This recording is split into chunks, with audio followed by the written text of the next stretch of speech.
오늘도 저희 진야사 사극극장을 찾아주셔서 정말 감사드립니다. 천벌사의 밤은 평소보다 일찍 찾아왔습니다. 칠흑 같은 어둠이 깔리면 사찰을 지키던 승병들 사이에서는 기분 나쁜 속삭임이 오갔습니다. 어제 동쪽 담장을 지키던 놈들도 흔적 없이 사라졌다더군. 핏자국 하나 없이 귀신이 곡할 노릇이야. 사람의 소행이 아닐세. 우리 사병들이 어떤 자들인가? 하나같이 살인을 밥 먹듯 하던 자들인데 비명 한번 못 지르고 당했다니. 이건 분명 천벌사의 악귀가 노한 것이야. 소문은 안개처럼 사찰 전체를 덮었습니다. 보이지 않는 적에 대한 공포는 훈련된 사병들의 사기마저 갉아먹고 있었습니다. 그 시각 서쪽 무기고 근처 순찰하던 승병 앞에 소리 없는 그림자가 내려앉았습니다. 낮에 지수선사에게 얻어맞아 피떡이 되었던 바보 천득 무영이었습니다. 그의 눈에는 낮의 비굴함 대신 서슬 퍼런 살기가 서려 있었습니다. 누구냐? 당장 정체를. 말이 끝나기도 전이었습니다. 무영은 주무기 임검 대신 손에 쥔 투박한 나무지게 작대기로 적의 목뼈를 정확히 타격했습니다. 둔탁한 소리와 함께 순식간에 승병은 고꾸라졌습니다. 조용히 가거라. 내 피가 땅을 더럽히는 것조차 아까우니. 무영은 단 한 번의 군더더기 없는 동작으로 적의 숨통을 끊었습니다. 잔인한 검술은 없었습니다. 오직 정교하고 차가운 처단만이 있을 뿐이었습니다. 지수선사에게 맞았던 상처에서 피가 배어나왔지만 무영은 통증조차 잊은 듯했습니다. 소중한 아기 씨에게 기녀의 옷을 입게 만든 분노가 그를 더욱 난폭한 살기로 만들고 있었습니다. 무영은 쓰러진 시신들을 익숙하게 짊어지고 깊은 숲속 구덩이로 향했습니다. 이곳은 10년 전 그가 가문을 멸문시킨 자들을 추적하며 미리 보아둔 은신처였습니다. 한 놈, 두 놈. 지수선사의 칼날들이 하나씩 꺾이고 있다. 하지만 아직은 부족하다. 지수, 내 놈이 가장 믿는 발톱들을 다 뽑아버린 뒤에야 내 목을 칠 것이다. 무영은 피 묻은 작대기를 연못물에 씻어내며 거칠게 숨을 몰아 쉬었습니다. 그는 다시 허리를 굽히고 눈동자에 살기를 지원했습니다. 내일 아침이면 그는 다시 침을 흘리며 마당을 쓰는 천득으로 돌아가야 했기 때문입니다. 무영이 숙소로 돌아가는 길, 멀리서 가마 한 대가 사찰로 들어오는 것을 보았습니다.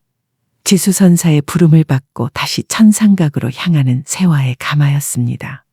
무영은 나무 뒤에 몸을 숨긴 채 지나가는 가마를 뚫어지게 응시했습니다. 가마 문틈으로 세화의 하얀 소매자락이 보였습니다. 조금만 더 버티십시오. 제가 아기 씨의 길에 놓인 모든 돌덩이를 치워버리겠습니다. 악귀의 소문이 사찰을 뒤흔들수록 무영의 손길은 더 매서워졌고 복수의 밤은 점점 더 깊어만 갔습니다. 아침마다 보고되는 승병의 실종 숫자는 지수선사의 오만했던 얼굴을 창백하게 바꿨습니다. 시신조차 찾지 못한 기이한 실종은 지수선사의 신경을 곤두세우게 만들었습니다. 악귀? 고작 그딴 소문 하나에 벌벌 떠느냐? 1000명이 넘는 병사를 거느린 내가 성체 모를 쥐새끼 한 마리 때문에 골치를 썩어야 하다니. 송구하옵니다, 선사님. 분명 솜씨 좋은 고수의 소행인 듯하나 흔적도 기척도 남기지 않사옵니다. 마치 사찰의 구조를 손바닥 보듯 꿰고 있는 자 같습니다. 지수선사는 태생적인 잔인함으로 공포를 다스리려 했습니다. 그는 가장 실력이 뛰어난 잠복 고수 10명을 뽑아 사찰 곳곳에 매복시켰습니다. 하지만 악귀는 비웃기라도 하듯 고수들이 지키는 곳을 교묘히 피해 평범한 사병들의 목만 조용히 꺾어 놓았습니다. 내부에 첩자가 있는 게 분명하다. 그렇지 않고서야 어찌 매복 위치를 다 안단 말이냐. 오늘부터 보초를 서다 조는 놈, 헛소문을 퍼뜨리는 놈은 그 자리에서 목을 쳐라.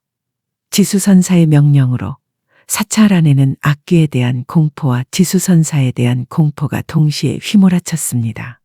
동료를 서로 의심하고 경계하느라 사병들의 결속은 모래성처럼 허물어지고 있었습니다.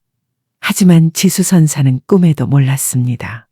자신이 그토록 찾는 악귀가 조금 전 제 발치에서 엎드려 바닥을 닦던 그 바보 천득이었다는 사실을. 지수선사의 탄압이 심해질수록 밤의 무영은 더욱 잔인하고 정교해졌습니다. 지수선사가 처벌을 강화했다는 소식을 들은 날 밤, 무영은 평소보다 더 많은 적을 처단했습니다. 공포는 독과 같다. 서서히 퍼져 뇌를 마비시키고 심장을 멈추게 하지. 지수, 내 놈이 휘두르는 칼날이 내 병사들의 목을 먼저 치게 될 것이다.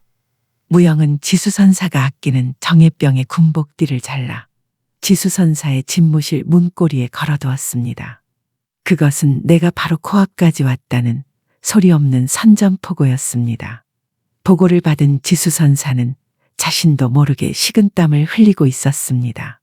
자신이 보이지 않는 적의 표적이 되었다고 느끼는 지수선사에게 이제 남은 유일한 위안은 진설뿐이었습니다.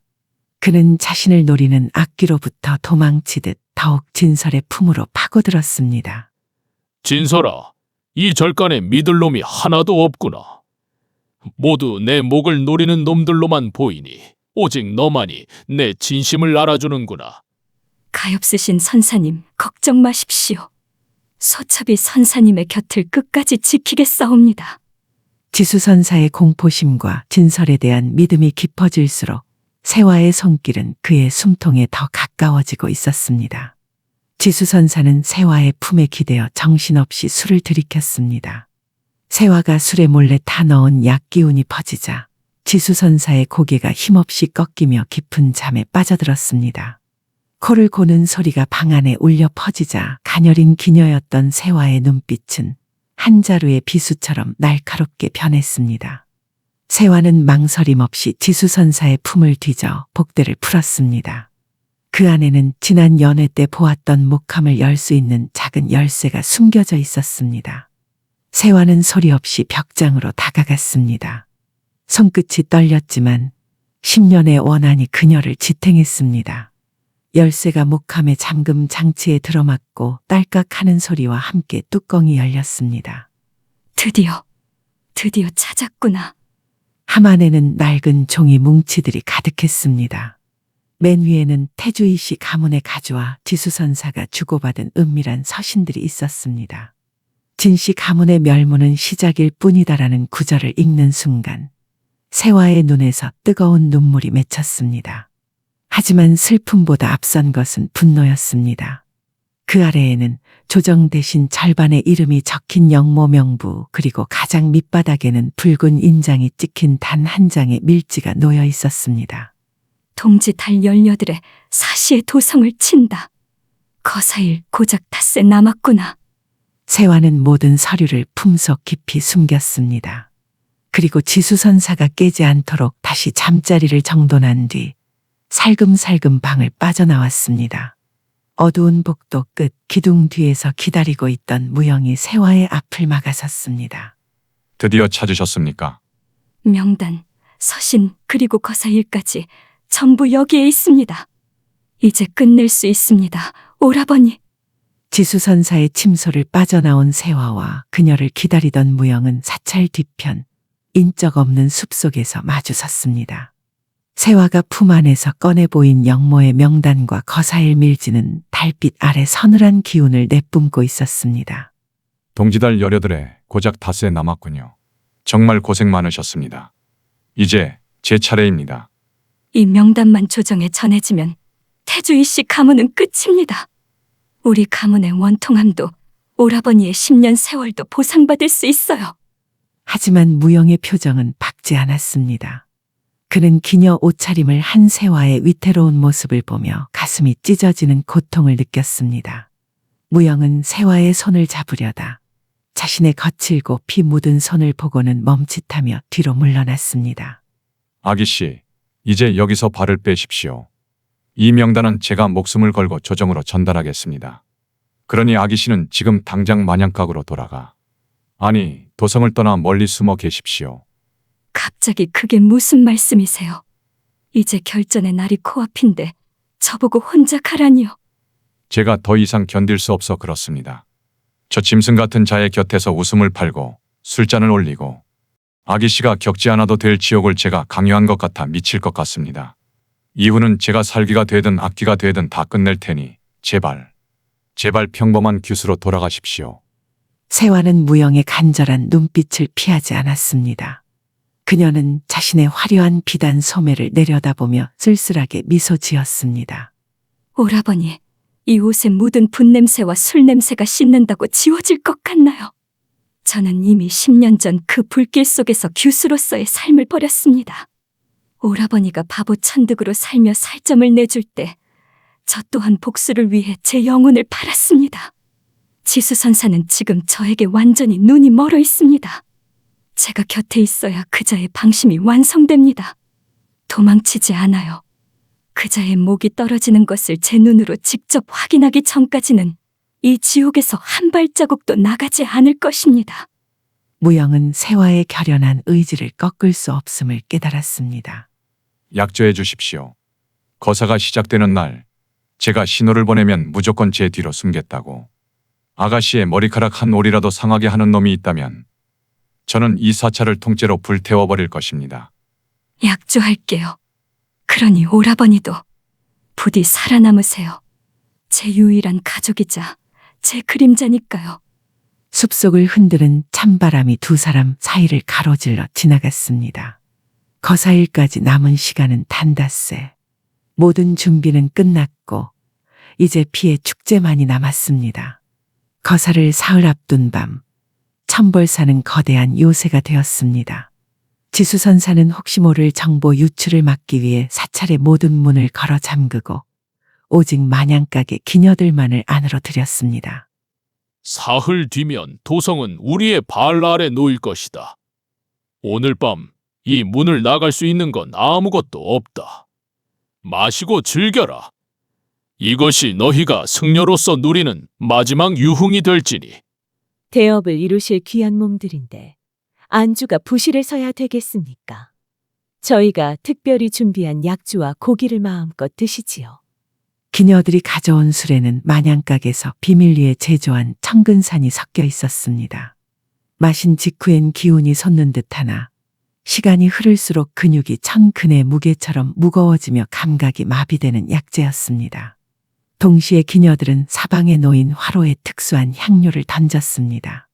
연회장에 퍼지는 은은한 향기는 사병들의 판단력을 흐리게 만들었고 1000명이 넘는 병사들은 자신들이 서서히 무력화되고 있다는 사실조차 인지하지 못한 채 취기에 젖어들었습니다. 그 사이 바보 천득의 가면을 쓴 무영은 사찰의 심장부를 헤집고 다녔습니다. 무영은 물을 부어 화약고를 통째로 적셨습니다. 불을 붙이면 터지는 대신 시커먼 연기만 내뿜게 만들어 적들의 시야를 가릴 장치였습니다. 그리고 그는 사찰 곳곳에 배치된 신호용 북과 나팔을 부쉈습니다. 비상시에도 서로를 부를 수 없게 만든 것입니다. 조정의 누구도 믿을 수 없다. 오늘 밤 이곳에서 일어나는 일은 오직 이 천벌사 안에서 끝날 것이다. 지수, 내 놈이 키운 사병들과 함께 이곳이 너의 거대한 무덤이 되게 해주마. 연회장이 사병들의 흐릿한 눈동자와 무거운 숨소리로 가득 찼을 때 세화는 조용히 일어나 연회장의 창가로 다가갔습니다. 그녀는 품속에서 작은 화전을 꺼내 창밖 허공으로 쏘아 올렸습니다. 선사님, 제 아버님께서 말씀하셨지요. 꽃은 지기 직전이 가장 화려하다고. 오늘 밤 당신의 꽃이 지는 모습을 보여드리지요. 밤하늘을 가르는 붉은 불꽃. 그 빛이 무영의 눈동자에 닿는 순간 그는 바닥에 버려두었던 낡은 빗자루 속에 숨겨진 푸른 빛이 감도는 포검을 뽑아들었습니다. 시간이 되었다. 비틀거리는 사병들 사이로 검은 그림자가 폭풍처럼 몰아치기 시작했습니다. 살기 무영이 움직이기 시작한 순간이었습니다. 붉은 신호탄이 터짐과 동시에 무영이 미리 손써둔 화약고에서는 폭발 대신 자욱한 검은 연기가 뿜어져 나왔습니다. 약물에 취해 몸이 천근만근이 된 사병들은 시야마저 차단되자 극도의 공포에 빠졌습니다. 내 발이 왜 이러는 것이냐? 칼이 안 잡히는구나. 이 연기는 또 뭐야? 악귀다. 천벌사의 악귀가 나타났다. 연회가 열리던 천벌사는 아비규환의 장으로 변했습니다. 그 혼란의 중심을 무영이 휘젓고 있었습니다. 그는 정면 대결을 피하며 연기 속에서 오직 적의 급소만을 노리는 효율적인 검수를 펼쳤습니다. 약 기운의 반응이 느려진 사병들은 무영의 검끝이 어디서 오는지조차 보지 못한 채 낙엽처럼 쓰러졌습니다. 무영의 목표는 단 하나, 지수선사가 있는 천상각 꼭대기였습니다. 계단을 가로막는 정의 호위병들을 향해 무영이 몸을 날렸습니다. 이놈 감히 어디를. 대장의 칼이 무영의 어깨를 스쳤으나 무영은 고통을 느끼지 못하는 괴물처럼 파고들어 그의 심장에 검을 박아 넣었습니다. 10년간 바보 마당쇠로 살며 물지개로 다져진 하체와 팔 근육이 이제는 인간의 한계를 넘은 파괴력으로 폭발하고 있었습니다. 계단마다 붉은 피가 배어났고 무영은 단 한 걸음도 물러나지 않고 천상각 문을 부수듯 열어젖혔습니다. 그 안에는 연회장의 혼란을 피해 숨어든 약 기운에 비틀거리면서도 단도를 꺼내든 지수선사와 그 뒤에서 차가운 눈으로 이 광경을 지켜보는 세화가 있었습니다. 악귀가 정령 천득이 내 놈이었단 말이냐? 이 미천한 바보놈이 감히 내 대업을 망쳐놓다니. 10년이다. 내 놈의 발치에서 침을 흘리며 내 놈의 발길질을 받아내며 기다려온 시간이다. 주군께서 흘리신 피의 무게를 이제 내 놈의 목숨으로 갚아줄 때가 되었다. 진설아, 뭐 하느냐? 어서 저놈을 막아라. 내 곁에 있겠다고 하지 않았느냐? 세화는 지수선사의 외침에 대답 대신 품에서 영모의 명단과 거사일이 적힌 밀지를 꺼내 바닥에 내던졌습니다. 내 이름은 진설이 아니라 진세화다.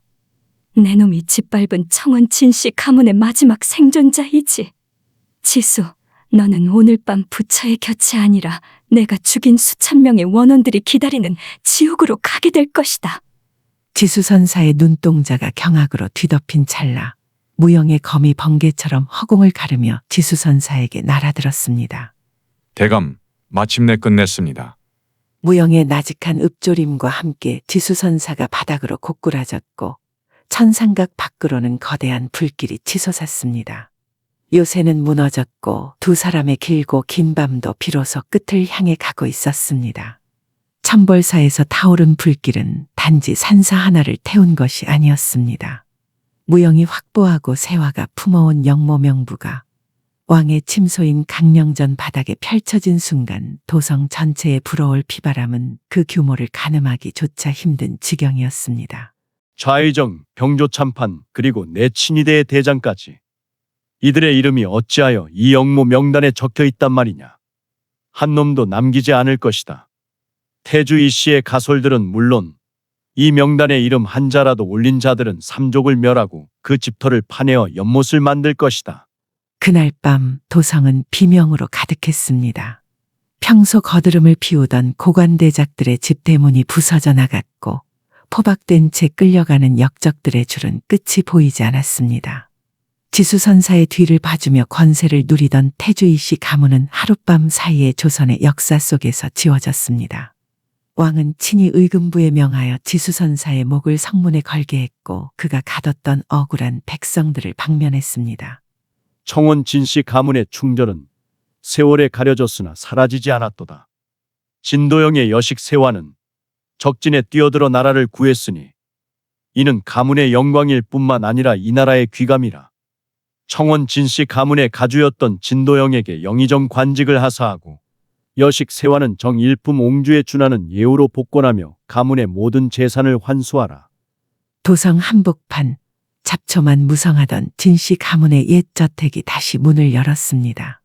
화려한 단청이 새로 칠해지고 깔끔한 옷을 입은 하인들이 분주히 움직였습니다. 세화는 이제 마냥각의 진설이 아니었습니다. 머리에는 화려한 비녀를 꽂고 몸에는 고귀한 비단옷을 걸친 진씨 가문의 당당한 안주인 진세화로 돌아왔습니다. 도성의 모든 양반가가 그녀에게 줄을 대기 위해 선물을 들고 찾아왔고 그녀는 한순간에 조선에서 가장 귀하고 고결한 여인이 되었습니다. 진씨 가문의 복권 연회가 열리던 밤, 저택은 등불로 대낮처럼 밝았습니다. 하지만 무영은 그 빛 속으로 한 발자국도 들어가지 못했습니다. 그는 담장 밖 어두운 나무 그늘 아래 서서 웃음꽃이 피어나는 안채를 바라보았습니다. 보십시오, 대감. 아기 씨가 저리 환하게 웃고 계십니다. 이제야 제자리를 찾으신 것 같습니다. 아기 씨의 손에는 더 이상 술잔이 아닌 붓이 들려 있고 아기 씨의 발치는 더 이상 피가 아닌 꽃잎이 덮고 있습니다. 그러다 무영은 자신의 손을 내려다보았습니다. 10년간 빗자루와 낫을 쥐어 굳은 살이 박힌 손, 수많은 승병의 목을 꺾으며 피가 배어든 손등, 그리고 수많은 매질의 상처투성이가 된 얼굴. 그는 거울을 보지 않아도 알 수 있었습니다. 고귀하게 복권된 진세와의 곁에 흉측한 상처투성이의 바보 하인이 서 있는 것이 얼마나 어울리지 않는 일인지를. 세상 사람들은 잔인하다. 아가씨가 기방에서 버틴 세월을 가문을 위한 절개라 칭송하면서도 뒤돌아서면 그 시절을 함께한 나를 보며 아가씨의 수치를 떠올리겠지. 내가 곁에 있는 한 아가씨는 영원히 진설이라는 이름으로부터 자유롭지 못하리라. 무영은 품속에서 10년 전 진 대감이 건넸던 피 묻은 호위무사의 수건을 꺼냈습니다. 그것은 무영이 살아온 유일한 이유이자 그의 영혼과도 같은 물건이었습니다. 대감님 기억하십니까? 아기 씨를 귀하게 살게 해달라던 그 마지막 당부를요. 이제야 그 약속을 지켰습니다. 아기 씨는 다시 고귀해지셨고 원수들은 멸망했습니다. 이제 제 소임은 끝났습니다. 무영은 결심했습니다. 세화의 인생에서 자신의 존재를 통째로 도려내기로. 자신이 사라지는 것이야말로 세화의 과거를 완벽하게 지워내고 그녀를 진정한 양반가의 여인으로 남겨두는 마지막 방법임을.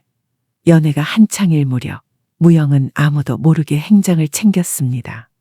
챙길 것이라고는 낡은 칼 한 자루와 해진 옷 몇 벌이 전부였습니다. 그는 떠나기 전 세화의 처소 문 앞에 멈춰 섰습니다. 방 안에서는 세화가 사람들의 축하를 받으며 웃고 있는 소리가 들려왔습니다. 무영은 문을 열지 않았습니다. 대신 그는 품속에서 정성스럽게 준비한 비단 꽃인 한 켤레를 꺼내 문턱에 놓았습니다. 10년 동안 자식처럼 보살펴온 세화를 향한 마지막 선물이었습니다. 부디 이제는 상처 없이 고운 길만 걸으십시오. 아기 씨. 무영은 그대로 몸을 돌려 저택의 뒷담을 넘었습니다. 이름도 명예도 보상도 필요 없었습니다. 오직 아기 씨의 안녕만을 위해 그는 어둠 속으로 뛰어들었습니다. 다음 날 아침 손님들이 떠나고 난 적막한 저택. 세화는 가장 먼저 무영을 찾았습니다. 오라버니, 무영 오라버니. 이제 같이 아침 먹어야죠. 조정에서 오늘 오라버니에게도 큰 상을 내리신다는데 서둘러야죠. 하지만 저택 어디에도 무영은 없었습니다. 집안의 하인들을 붙잡고 물어봐도 그를 보았다는 이는 없었습니다. 세화는 불안한 마음에 자신의 처소로 돌아왔습니다. 그리고 문 앞에 놓인 꽃신과 그 옆에 떨어진 낡은 수건 한 조각을 발견했습니다. 아니지. 아닐 거야. 오라버니가 나를 두고 설마. 무영 오라버니. 세화는 미친 듯이 대문을 뛰쳐나갔습니다. 비단 치마가 흙바닥에 끌리고 저고리에 장식이 떨어져 나갔지만 상관없었습니다. 도성 거리를 헤매며 무영의 이름을 불렀지만 돌아오는 것은 차가운 행인들의 시선뿐이었습니다. 세화는 비로소 깨달았습니다. 무영이 왜 떠났는지, 그가 왜 자신을 두고 사라졌는지. 바보 같은 사람. 누가 이런 명예를 원했대요? 누가 이런 비단 옷을 입고 싶댔냐고요? 오라버니가 없으면 이 큰 집이 무슨 소용이고 이 이름이 다 무슨 소용입니까? 세화의 비명 같은 통곡이 텅 빈 도성 거리에 울려 퍼졌습니다. 되찾은 가문의 명예는 눈부셨으나 그 대가로 잃어버린 무영의 자리는 그 어떤 것으로도 채울 수 없는 거대한 구멍이 되어 세화의 가슴을 후벼 팠습니다.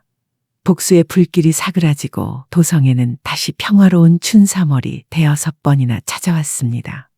창원 진씨 가문은 이제 조정에서 누구도 건드릴 수 없는 명문가로 우뚝 섰고 그 중심에 선 규수 진세화는 만백성의 칭송을 받는 고결함의 상징이 되었습니다.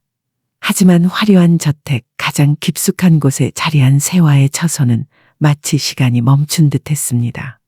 방 한편에는 주인이 신지 않아 빛바랜 비단 꽃인 한 켤레와 낡은 무명수건 한 장이 보물처럼 모셔져 있었습니다. 어느 화창한 봄날, 세화는 왕실의 연회에 참석하기 위해 가마에 올랐습니다. 도성 거리에는 그녀를 구경하려는 백성들이 인산인해를 이루었습니다. 화려한 비단이 드리워진 가마 안에서 세화는 무심한 눈으로 창밖을 응시했습니다. 장터의 소란스러움, 아이들의 웃음소리, 떡지는 냄새. 모든 것이 평화로웠지만 세화의 눈은 그 풍경 속에서 늘 누군가를 찾고 있었습니다. 바보처럼 웃으며 거친 손으로 장터에서 사온 떡을 자신에게 내밀던 사내. 오라버니, 세상은 이토록 평온한데 당신은 대체 어디서 어떤 하늘을 보며 살고 계십니까? 당신이 만들어주신 이 명예가 이토록 부질없게 느껴지는 것은 당신이 제 곁에 없기 때문일 것입니다. 세화가 무영의 생각에 잠겨있던 그 순간, 소란스러운 인파 사이로 세화의 시선이 한 곳에 멈췄습니다. 저 멀리 해진 삼배옷을 입고 거대한 짐을 짊어진 채 걸어가는 한 중년 사내의 뒷모습이 보였습니다. 멈춰라. 가마를 멈추어라. 하인들이 당황하며 가마를 멈췄습니다. 세화는 채통도 잊은 채 가마 문을 박차고 나갔습니다. 인파를 헤치며 그녀가 다가간 곳, 그곳엔 짐을 내려놓고 땀을 닦으며 주막집 평상에 앉아있는 사내가 있었습니다. 무영 오라버니? 사내의 손이 눈에 띄게 떨렸습니다. 10년을 넘게 품어온 목소리, 주막의 시끄러운 소음이 단숨에 소거되고 사내의 눈동자가 흔들렸습니다. 하지만 그 찰나의 동요는 이내 서늘한 평정심으로 덮였습니다. 아이고, 마님, 깜짝 놀랐습니다요. 소인 같은 짐꾼을 어떻게 아신다고 사람을 잘못 보신 것 같습니다요. 거짓말 마세요. 이 손등에 밴 흉터, 지수선사에게 맞아 생긴 상처를 내가 다 기억해요. 어떻게 나를 모른 척해요. 내가 오라버니를 얼마나 찾았는데. 소인은 이름도 없는 떠돌이 돌쇠입니다. 흉터야 짐 다루다 보면 사방천지에 생기는 것인데 소인은 마님 같은 높은 분은 평생 뵌 적도 없습니다요. 바보 천득이 흉내 좀 이제 그만 내십시오. 복수도 끝났고 원수들도 다 죽었어요. 이제 우리 가문도 복권됐는데 왜 아직도 그 바보 연기를 하고 있는 겁니까? 제발 나 좀 봐요, 오라버니. 세화는 무영의 가슴팍을 주먹으로 치며 매달렸습니다. 하지만 무영은 끝까지 눈을 맞추지 않았습니다. 그의 눈은 이미 감정을 지운 채 먼 산만 바라보고 있었습니다. 마님, 이 귀한 비단옷에 소인의 때가 묻습니다요. 소인은 갈 길이 바쁘니 이만 놓아주십시오. 자꾸 이러시면 먹고 살기 바쁜 제가 일에 늦습니다요. 오라버니, 정말 이대로 갈 거예요. 나를 정말 혼자 둘 작정이세요. 사람 잘못 보셨습니다요. 소인은 무영인지 유영인지 하는 사람은 모른다니까요. 어쨌든 만수무강 하십시오, 마님. 사내는 쫓기듯 장터의 인파 속으로 몸을 던졌습니다. 세화는 그를 따라가려 했으나 뒤쫓아온 하인들에게 붙잡혔습니다. 멀어져 가는 사내의 뒷모습을 보며 세화는 길바닥에 주저앉아 아이처럼 울음을 터뜨렸습니다. 가마는 다시 움직이기 시작했습니다. 세화는 가마 구석에서 무영이 남기고 갔던 낡은 수건을 바라보며 하염없이 눈물을 흘렸습니다. 그 시각 시장통 골목 끝 인파에서 벗어난 사내가 멈춰 섰습니다. 무영은 벽에 등을 기댄 채 천천히 바닥으로 무너져 내렸습니다. 그는 소리내어 울지 못했습니다. 다만 그의 눈에서는 굵은 눈물방울이 흙바닥으로 툭툭 떨어졌습니다. 아기씨, 나의 고귀한 아기씨. 어엿한 규수가 되셨군요. 이제 과거에 이추한 그림자는 잊으십시오. 당신의 기억 속에 남은 무영은 복수가 끝난 날 죽었습니다. 부디 높은 세상에서 그동안의 악몽은 모두 없었던 것처럼 평안히 사시길. 무영은 젖은 눈을 닫고는 다시 무거운 짐을 지고 노을이 지는 반대편 길로 걸어갔습니다. 한 사람은 명예라는 화려한 감옥 속으로, 한 사람은 망각이라는 자유로운 지옥 속으로. 엇갈린 두 사람의 그림자가 길게 늘어지며 청원 진씨 가문의 마지막 생존자들은 각자의 길을 떠났습니다. 끝까지 시청해 주셔서 감사드립니다. 구독과 좋아요를 눌러주신다면 더 재미있고 감동적인 이야기로 찾아뵙겠습니다.